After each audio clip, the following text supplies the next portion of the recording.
Now, again, in preparation for this conversation, I came across this magazine yesterday, and there are a couple of startling statistics I want to mention here.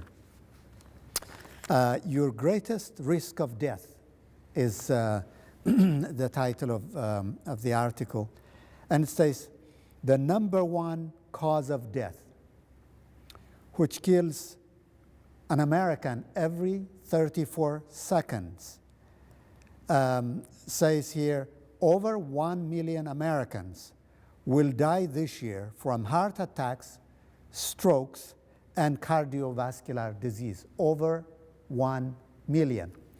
The second cause of death, over 600,000 Americans will die this year from cancer, which is one person every 56 seconds. Now, the article goes on to talk about the causes of this being largely lifestyle. That's right. We're back to that 70 to 80% of people in hospitals are there because of lifestyle choices. The heart disease is strongly correlated with smoking. So when you have smoking drop in a country, the heart disease tends to go down with it. It's also associated with drop in exercise and more sedentary lifestyle, and it's also associated with diet. And in general, a diet, diets tend to be mixed. It's hard to tell when you change a diet which of the things that you change that's made the most difference. Because a diet that is low in fruits and vegetables and high in meats and white flour products, when you change it, you raise the one and you lower the other. Mm-hmm. So which was it, the raising or the lowering, or both, that made the change? But diets that are high in fatty meats and butter and whole milk dairy products, those are high in saturated fat and cholesterol, which is part of what makes plaque in arteries. Mm-hmm. But the other piece of that, and this is a big thing in medical research right now, is inflammation. Mm-hmm. Inflammation, most of us know the acute inflammation. Mm-hmm. We cut ourselves or we hurt ourselves in some way and it gets sore and puffy and inflamed. Mm-hmm. And that's part of the healing process, and it's an important thing to happen. Mm-hmm. But we can get long-term systemic inflammation, which is a silent symptom. Mm-hmm. You don't know about it unless you have a blood test that measures it. And that inflammation increases the risk of a heart attack. Because a person might have cholesterol in their arteries, and if it's stable, not growing, not going away, they can live with that for quite a long time. But the inflammation can cause an eruption of it and create a blockage that creates the... And so the diet that's really high in vegetables and fruit and whole grains and beans is an anti-inflammatory diet. In some of the medical research that I've looked at, they create the dichotomy of two types of diets, the Western diet as they call it, and that diet is high in the refined carbohydrates, the white flour, white sugar, corn syrup. It's high in meats, and the meats that are even worse are the preserved meats. The things like sausage and hot dogs and the pressed lunch meats. Those are even worse than a straight red meat, but those are two categories that are problematical. And the other diet that they're contrasting with it, they refer to as the Mediterranean diet. The Mediterranean diet has good fats, that's more olive oil, more nuts. It has fruits and vegetables, it has whole grains, it does more fish than it does red meat. And so that is the cluster of the Mediterranean diet. And there's another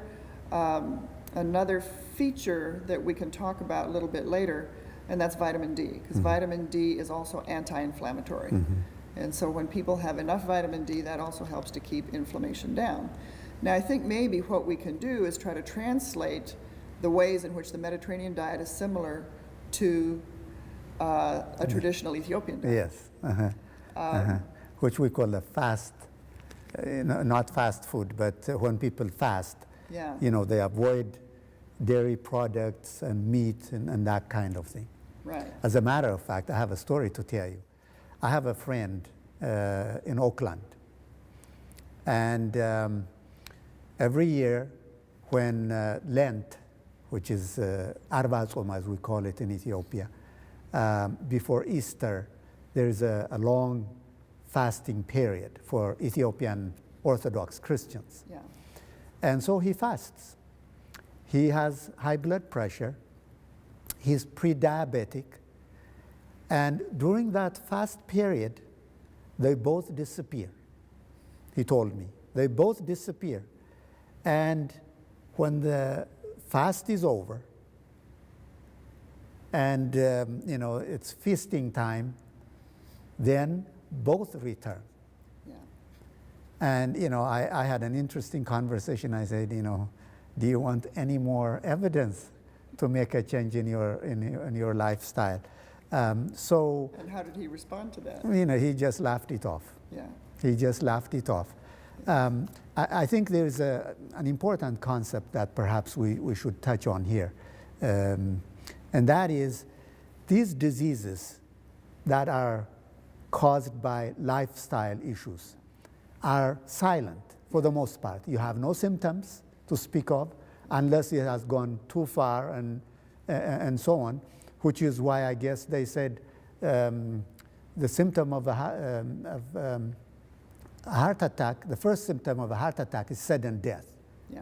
For most people, if the first heart attack kills them. Yeah. Yeah. So it's silent. Yeah, it's a silent, there's also silent symptoms, but that doesn't mean they're undiscoverable. You can discover if you have high blood pressure, even if you can't feel the high blood pressure, by putting a blood pressure cuff on and having it checked. And sometimes, people's blood pressure will be higher at one time or another, so you do have to have it checked more than once to make sure that it wasn't just something that had frightened you, or you had run up a flight of stairs or done something, that put that blood pressure up. But you can get the blood pressure checked. You can have a blood test. And the blood test can tell you if you have high blood sugar, if you have diabetes. If a person has full-blown diabetes, they usually have some symptoms because full-blown diabetes usually contributes to excessive thirst and excessive urination and sometimes a blurred vision. So sooner or later you're like, but if you're in that sort of on the border with diabetes, you might not notice it. You might not feel, or you might feel kind of bad and you're so used to feeling that way that you think it's normal. But that can be discovered with a blood test. If you're at risk for heart disease, both diabetes and high blood pressure raises that risk. In fact, now when somebody is diagnosed with diabetes, physicians will start to treat them immediately for heart disease because somebody who has diabetes now has the same risk of a heart attack as a person who's already had a first heart attack. And so they need to be treated, right away for that. But high cholesterol can also be checked, and inflammation can be checked. It's a lab test that's called C-reactive protein, CRP for short. And so you can find out. Now, somebody who has other inflammatory conditions will also have an elevated C-reactive protein. If you have rheumatoid arthritis, inflammation of the knees, you will have it. If at the moment you have an infection, that will raise it. But long-term chronic inflammation will always have that elevated C-reactive protein. And changing the lifestyle, going to the fasting diet, the Ethiopian fasting diet, can lower that inflammation even better than a medication can. Vicki, we don't have time to talk about everything, but I think we need to talk about what people should do. I was notorious. I never went to a doctor. I didn't think I needed to. I wasn't hurting, so I didn't. Yeah. And there is a perception that men are more prone to ignoring preventive medical care like checkups and so on. And even when they feel some pain, they endure it for too long before they go to a doctor. I don't know what the psychology is, but that's a masculine thing to do, perhaps.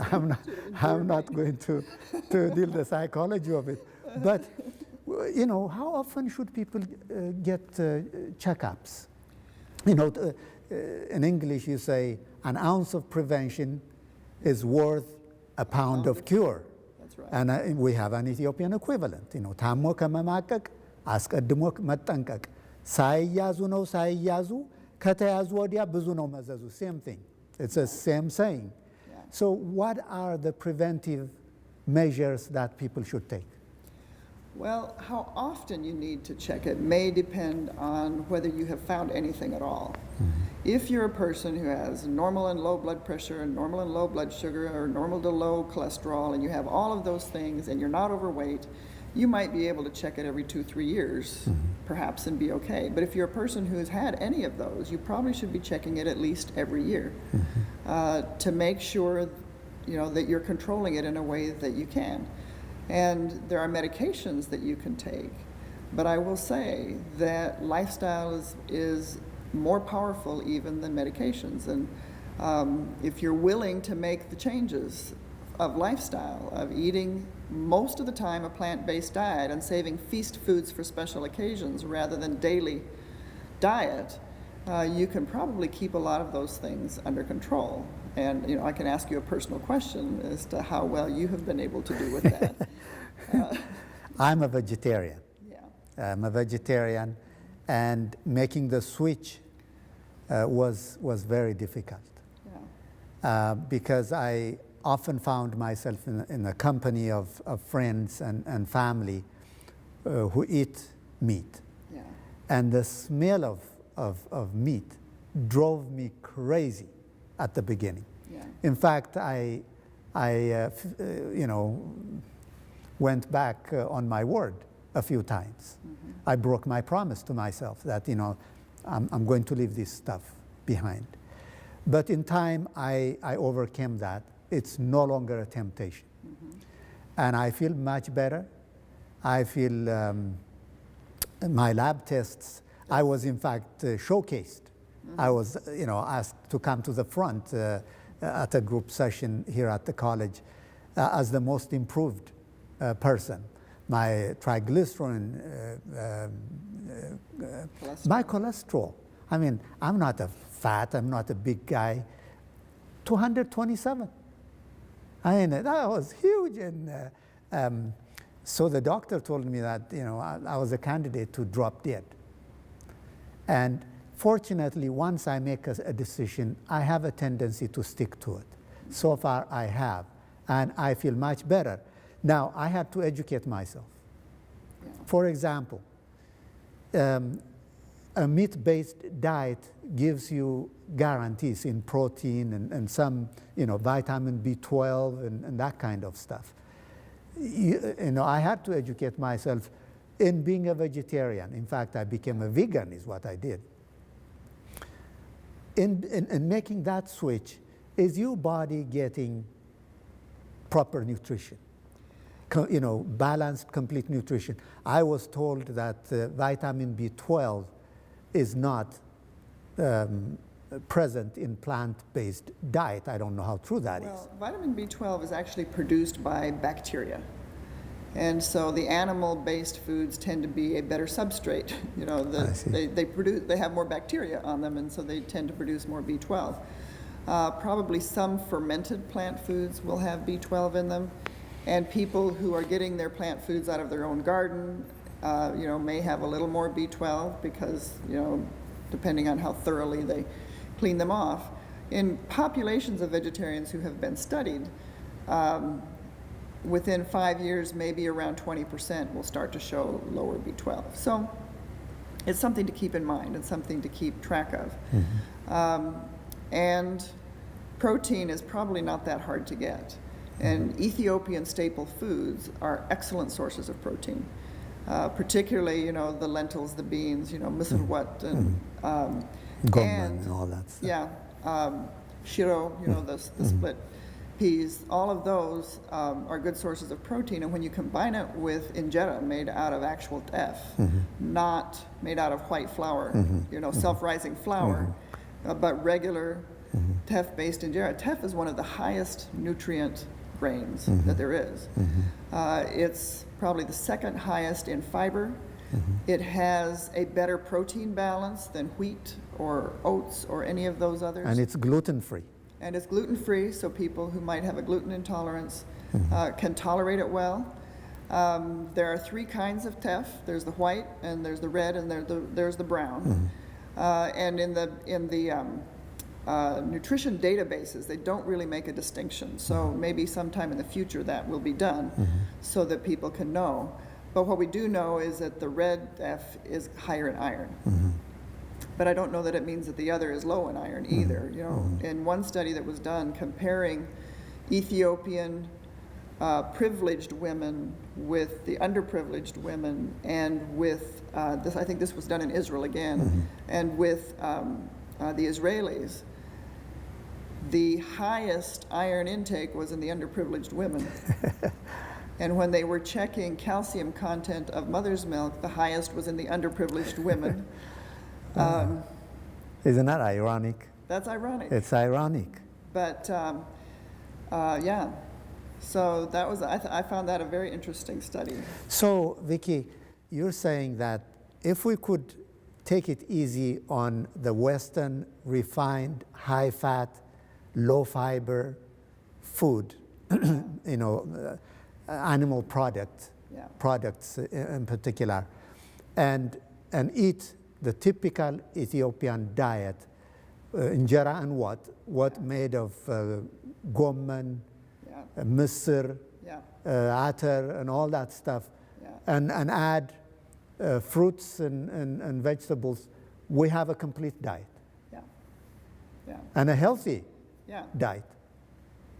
And probably cheaper. Now you might want to check on your B12. And you might want to check on your vitamin D. You know. Now let's talk about vitamin D for a moment. Let's do that. Okay. Vitamin D is right now a surging health issue in the United States. And a deficiency. As a deficiency.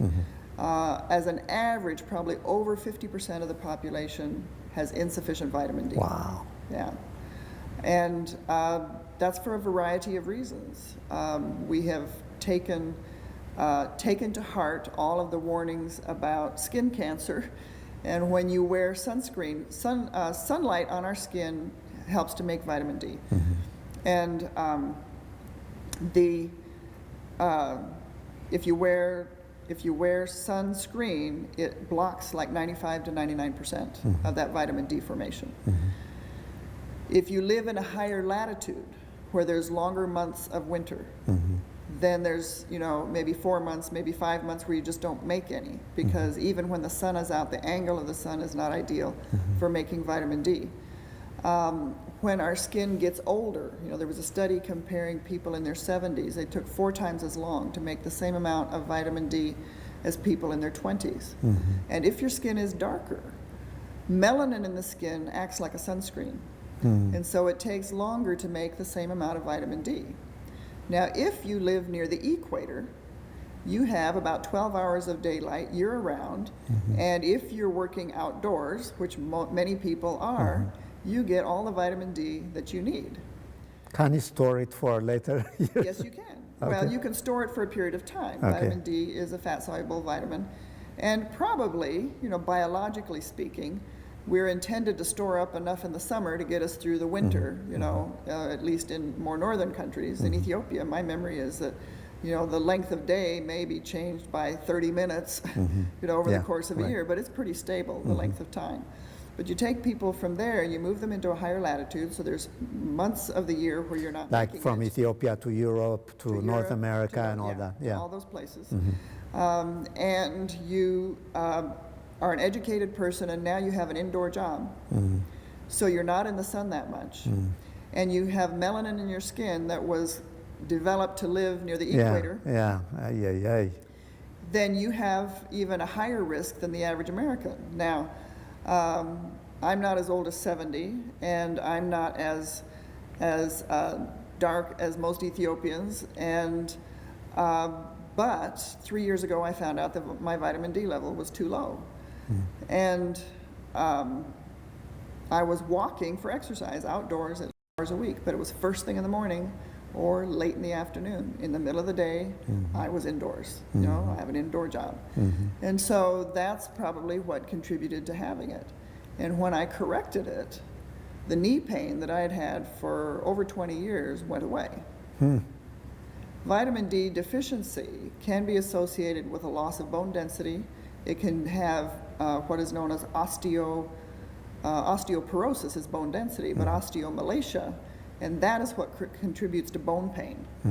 So people who have chronic aches and pains, one of the things always to find out is if your vitamin D level is low.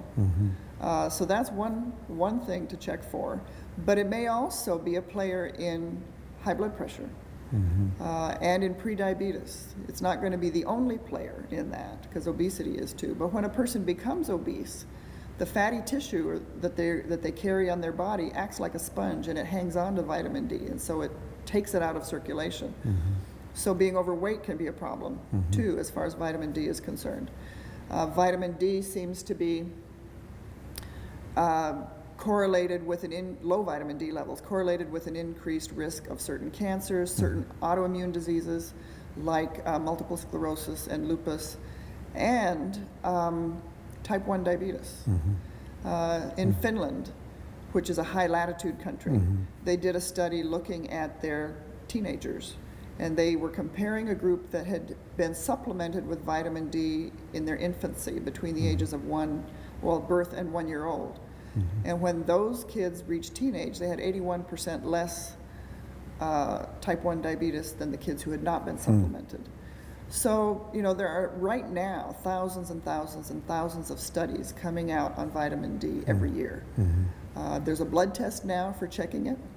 When my mother was a child, all the children were given cod liver oil every day, and that was for And that's the vitamin fish D. oil. Yes, the fish oil, Yeah. and that's to prevent rickets. And at some point, they decided to fortify milk with vitamin D, and the cod liver oil went by the wayside. And now an awful lot of people are not drinking milk, kids especially. They're going more for sodas instead of their milk, and so the vitamin D level is just a chronic problem. And it's not hard to find out if you have a blood test to check your blood sugar and your blood cholesterol and your triglycerides and and your blood pressure. You can also get a vitamin D test Through a blood test. Yeah, Okay. and you can check it. The number that it should be is at least above 32. The name of the blood test is 25 hydroxy vitamin D, and the number should be at least 32 or above. I personally am trying to get up to the 50-60 range. One case study report of a farmer who lived in Puerto Rico, his job was outdoors, his blood level was 95. Wow. And that was without supplements. People who work as lifeguards, who are by the ocean in a swimming suit all day, their blood levels tend to be 95 to 100.